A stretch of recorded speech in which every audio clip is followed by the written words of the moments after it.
नमस्कार, आप सुन रहे हैं रेडियो जिंदगी 90.8 FM देहरादून का अपना रेडियो स्टेशन और आपका पसंदीदा प्रोग्राम किताबें बोलती हैं। जी हाँ, किताबें बोलती हैं बेहद शानदार एक प्रोग्राम है। हम बात करते हैं शब्दों की, हम बात करते हैं किताबों की, कविताओं की, उपन्यास की, लेखन की, और शख्सियत हमारे साथ जुड़ती हैं जिन्होंने इसमें बहुत शानदार काम किया होता है। और आज एक बेहद शानदार कवित्री हमारे साथ जुड़ रही हैं भोपाल से, और कांची जी हमारे साथ जुड़ रही हैं, और जो उनका कविता संग्रह है बहुत ही शानदार, और उसका नाम जो है वो बहुत अपील करता है, मैं हूँ भी कि नहीं। और ये कांची जी का कविता संग्रह है। और कांची जी जो हैं एक मैकेनिकल इंजीनियर है, एक एंटरप्रेन्योर हैं, और बहुत ही शानदार कविता लेखन भी आप करती हैं, साहित्यकार भी आप हैं, और भोपाल से आप जुड़ रही हैं। और जिस तरीके से आपने लेखन जो आपका किया है वो कहीं ना कहीं जो उसका सार है वो इस तरह से निकल करके आता है कि जीवन एक रहस्य है और जो हमारा अस्तित्व है एक वो पहेली है, और उसी का ताना बाना बुनती हुई मैं हूँ भी कि नहीं, कांची जी की जो कविता संग्रह है। और आज कांची जी इस कविता संग्रह के बारे में हमारे साथ बात करने के लिए जुड़ी हैं।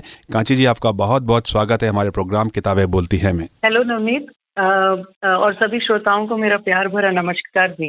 तो बिल्कुल कांची जी, मैं हूँ भी कि नहीं, ये जो कविता संग्रह आपका है, तो हम पहले आपसे जानना चाहेंगे कि जिसमें प्रेम, प्यास, दिव्यता, अनंतता, टाइमलीनेस, मौन, हर चीज़ की इसमें बात होती है, तो कविता में रुचि और इतनी शानदार रुचि और इस तरह लेखन की शुरुआत कैसे हुई? नवनीत जी, इसके लिए मैं थोड़ा सा अपना जीवन का सार में बताती हूँ कि I have been an avid reader since childhood, जिसको बोलते हैं कि किताबें बोलती हैं। बिल्कुल सही कहा है, बचपन से ही किताबें मेरी मित्र रही हैं जी। और पढ़ने का बहुत ही शौक, अलग अलग टॉपिक पे, साइंस भी, स्पिरिचुअलिटी भी, social, drama and many many many more. तो पढ़ने का शौक तो बचपन से ही था।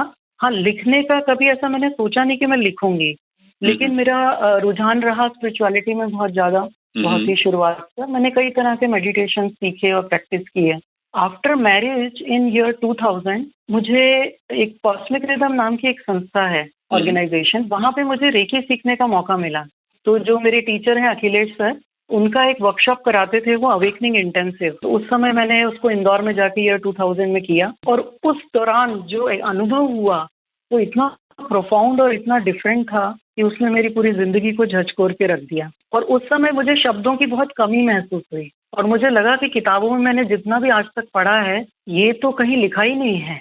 तो इस तरह का मुझे रुचि जागी कि इस बारे में कैसे लिख पाऊं, काश के मैं लिख पाऊं उस तरह का। तो निश्चित तौर पर तो जिस तरीके से आप जो सेशन में गई और जिस तरीके से वहां पर आपने चीज़ों को सीखा और मेडिटेशन में आपका ध्यान रहता है, तो अगर हम क्रिएटिविटी की बात करते हैं, रचनात्मकता की अगर हम बात करते हैं, तो इसको लिखना भी जो है, इसकी जो प्रेरणा होती है वो बहुत एक चैलेंजिंग होती है। तो इस तरह की क्रिएटिविटी के लिए किन किन मुश्किलों का आपको सामना करना पड़ा? मुश्किल तो यही है नवनीत जी कि शब्द नहीं मिलते। जो अनुभव रहते हैं, जैसे प्रेम का अनुभव हो या जो वास्टनेस का एक्सप्लेनेशन है, वो शब्दों में हो ही नहीं पाता है। तो सबसे ज्यादा मुश्किल तो यही रहती है कि जो एक्सपीरियंस हो रहा है उसको कैसे बताएं। फिर भी प्रयास सिर्फ रहता है, और मुझे लगता है कि जो कविताएं लिखी भी हैं मैंने, वो शायद सिर्फ इशारा भर ही कर पा रही हैं। It is not even sufficient to describe the experiences. क्या बात, तो बहुत गहरी बात आपने कही है कि इतनी कविता, इतनी शानदार कविता लिखने के बाद भी आप कहती हैं कि वो जीवन का सिर्फ एक इशारा भर है, और जीवन को समझना भी एक रहस्य है, और जो हमारा अस्तित्व है वो भी एक पहेली है, जो कि आपकी कविताएं कहती हैं। कांची जी, जिस तरीके से कविता संग्रह आपका है, तो उसमें बुद्ध का जिक्र आता है, तो ये जो बुद्ध जो है वो बहुत प्रोमिनेंटली आपकी कविताओं में निकल करके आता है, तो इसकी प्रेरणा कैसे आपको मिली? ये नवनीत जी, क्या कहाँ मिली और कैसे क्या हुआ ये नहीं पूछेंगे, लेकिन मैं बताना चाहती हूँ कि इस जीवन में मुझे एक लिविंग बुद्धा से मिलने का सौभाग्य प्राप्त हुआ। तो जब मैं उनसे मिली, कई बार मुलाकात हुई, और जब मैं उनसे मिली तो उनके जो आसपास का जो ओज, जो तेज, जो एक मिलियू, एक एम्बियंस है, उसके अंदर जो एक कंपैशन या जो कह लें डिविनिटी, प्योरिटी, वो जो अनुभव हुई, तब मैंने पहली बार एहसास किया कि ये जो बुद्ध या जो और संत महात्मा रहे होंगे, ये कुछ इस प्रकार के व्यक्तित्व रहता होगा। तो जब वो अनुभव हुआ तो फिर मुझे लगा, मतलब मैं उनसे प्रेरित हुई, और फिर मैंने बुद्ध जी के बारे में पढ़ा भी सही थोड़ा बहुत, लेकिन मोस्टली मुझे ऐसा लगता है कि वो जो बुद्धत्व जो है वो एक अवस्था है, एक लेवल ऑफ कॉन्शियसनेस, एक चेतना का स्तर है। और ऐसा नहीं कि बुद्ध जी जो हैं वो 2500 साल पहले आए थे। Nature is not that माइजर। मुझे लगता है कि बुद्ध तो आते रहते हैं, उस अवस्था में कई लोग पहुंचते रहते हैं, बस हमें सिर्फ इतना देखना है कि हम उन तक पहुंच सके और उनको फील कर पाए। ये बहुत इंपॉर्टेंट आपने बात कही है। और बुद्ध तो हर अवस्था में होते हैं, सिर्फ हमें ढूंढना होता है और उन तक पहुंचना होता है। ये बहुत गहरी बात निकल करके आती है आपकी बातचीत में। और जब हम कविताओं की बात करते हैं, कांची जी कहानियों की बात करते हैं, तो सब्जेक्ट मैटर को तलाशना, सब्जेक्ट मैटर को सर्च करना भी एक बहुत बड़ा चैलेंज होता है। तो आप किस तरीके से सब्जेक्ट मैटर को ढूंढती हैं अपनी कहानियों में, अपनी कविताओं में? मैं एक्चुअली ऑनेस्टली शेयरिंग, मैं सब्जेक्ट मैटर ढूंढती नहीं हूँ। मेरा अक्सर इस तरह की मेडिटेशन वर्कशॉप्स में आना जाना रहता है, because I have been associated with this organisation. तो हर साल बस जाना है, कोई ना कोई वर्कशॉप करनी है, कोई ना कोई ध्यान का शिविर करना है। तो जब उस शिविर के अंदर, उस वर्कशॉप के अंदर जब हम उस गहरे अंतर्मन की गहराइयों में जाते हैं, तो वहां से अपने आप निकल के चीजें बाहर आती हैं जी। तो जैसे एक वाक्य बताती हूँ। मैं मशाल में एक कोई वर्कशॉप हो रही थी, लव इंटेंसिव, मैं वहां पे थी और सर ने कुछ गाइड किया कि बाहर जाके वॉक करना है कुछ, और मैं निकली और बाकी पार्टिसिपेंट्स भी निकले और मैं आधा घंटा का वॉक रहा होगा, मैं वहीं की वहीं खड़ी रह गई। और उस वक्त जो अनुभव था कि बिल्कुल है ना, दीवार में भी प्रेम है, तो है ना, फर्श में भी है और पौधों में भी है, तो वो जो एक वननेस का एहसास था, दैट इज उसमें कुछ कविताएं निकल कर आई। और इसी प्रकार से जो अनुभव हैं वो ही प्रेरणा बनते हैं मेरी कुछ भी लिखने के लिए। बिल्कुल।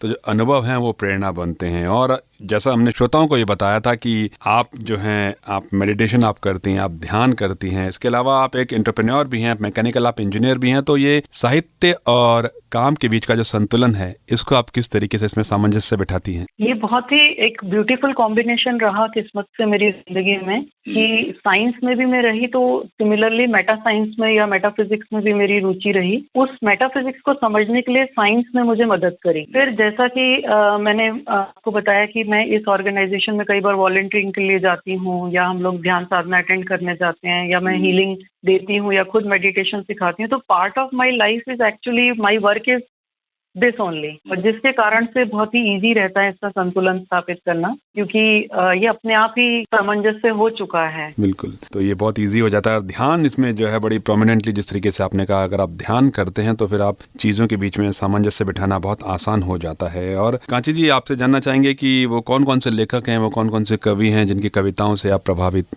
होती हैं? एक्चुअली मैं सबसे ज्यादा तो जिस कविता ने मुझे झकझोर के रखा और मुझे लगा कि हाँ, देखिए, माइंड जो नॉलेज है वो माइंड का डोमेन है, और जो हार्ट है वहाँ पे प्रेम रहता है, और म्यूजिक हो गया या कविताएं हो गई, ये लव या हार्ट का एक लैंग्वेज है बेसिकली।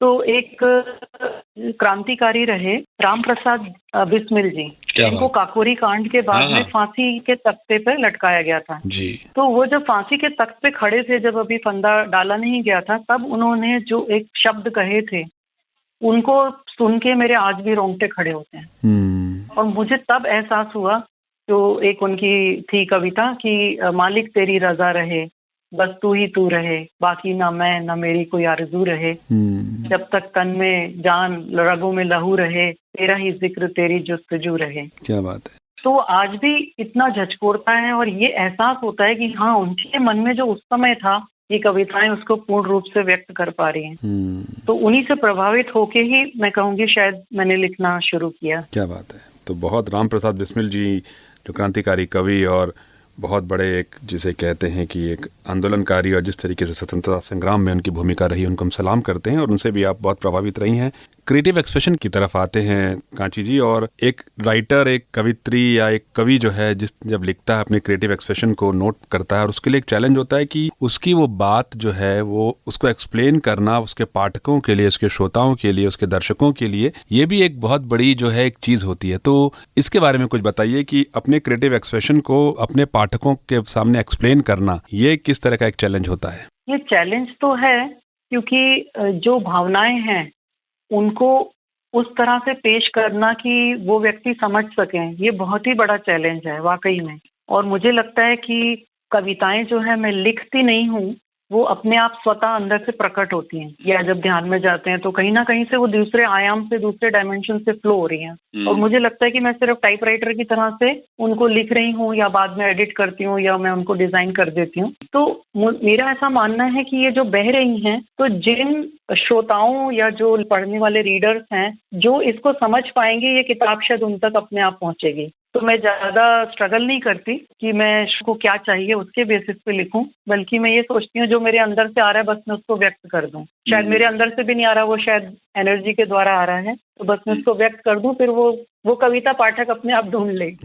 ये क्या बात है, ये बहुत सरल हो जाता है पाठकों के लिए और श्रोताओं के लिए भी कि जो कवि है, जो उसकी एक अंतरात्मा से जो उसने लिखा होता है वो स्वतः ही लोगों तक पहुंच जाता है। और जो आपकी कविता का जो शीर्षक है, जो आपकी कविता संग्रह का जो शीर्षक है, मैं हूं भी कि नहीं, ये बहुत ही व्यक्तिगत, बहुत पर्सनल लगता है। तो इसके बारे में कुछ बताइए और हम जरूर चाहेंगे कि आप एक दो पंक्तियां अपनी कविताओं की जरूर हमारे श्रोताओं तक पहुंचाएं। जी, तो ये मैं हूं भी कि नहीं एक वाकई में मेरा शायद अभी का स्टेट है कि जब हम ध्यान में जाते हैं, जब ध्यान साधना में, तो वो जो एक बाउंड्रीज लॉस्ट हो जाती हैं उस वक्त। I feel we are part of existence और हम उस कण कण में हैं, कुछ इस प्रकार का अनुभव रहता है। और जब वापस से इस वर्ल्ड में आते हैं तो लगता है हाँ मैं ये हूँ, मैं ये तो बॉडी में हूँ और मैं यहाँ पे ये काम भी कर रही हूँ। तो ये जो है देखना कि वाकई में मैं या तो एग्जिस्टेंस में, वननेस में हूँ या इधर हूँ, तो वाकई में मेरे को अभी ये एक्सपीरियंस नहीं हुआ कि मैं हूँ भी सही कि नहीं हूँ। तो इसलिए शायद ये मुझे टाइटल बहुत पसंद आया कि वाकई में शायद मेरी ये अवस्था है कि I am not sure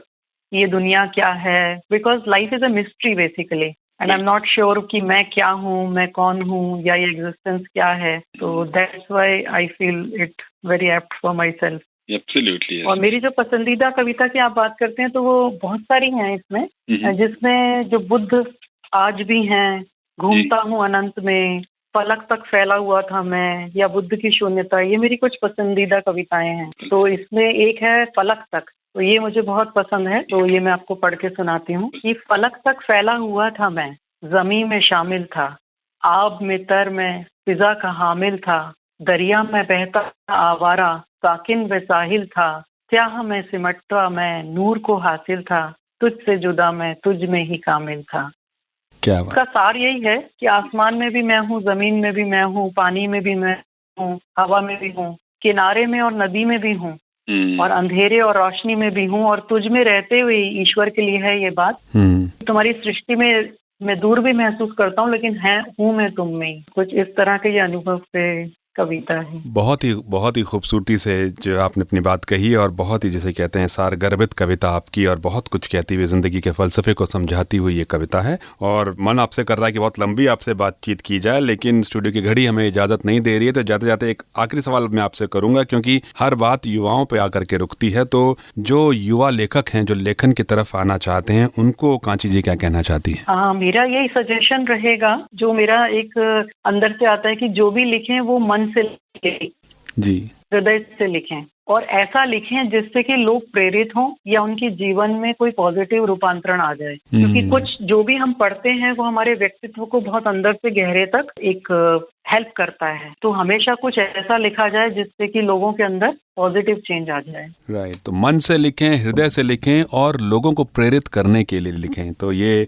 Kanchi जी आज जो हैं हमारे साथ जुड़ी हैं, एक वर्सेटाइल पर्सनैलिटी हैं, आप एक कवि हैं, लेखिका हैं, इसके अलावा आप एक एंटरप्रेन्योर हैं, मैकेनिकल इंजीनियर आप हैं, आप एक लाइफ कोच भी आप हैं, मोटिवेशनल स्पीकर भी आप हैं। तो मल्टी डायमेंशनल पर्सनैलिटी आज हमारे साथ इस हमारे प्रोग्राम किताबें बोलती कविता संग्रह है मैं हूं भी कि नहीं, कांची जी के द्वारा लिखा गया है, और इसके सिलसिले में आपने हमसे बातचीत की। कांची जी, बहुत बहुत धन्यवाद आपका हमारे प्रोग्राम किताबें बोलती है में शामिल होने के लिए। थैंक यू नवनीत, बहुत बहुत धन्यवाद, और सभी श्रोताओं को भी मेरा फिर से एक बार प्यार भरा नमस्कार।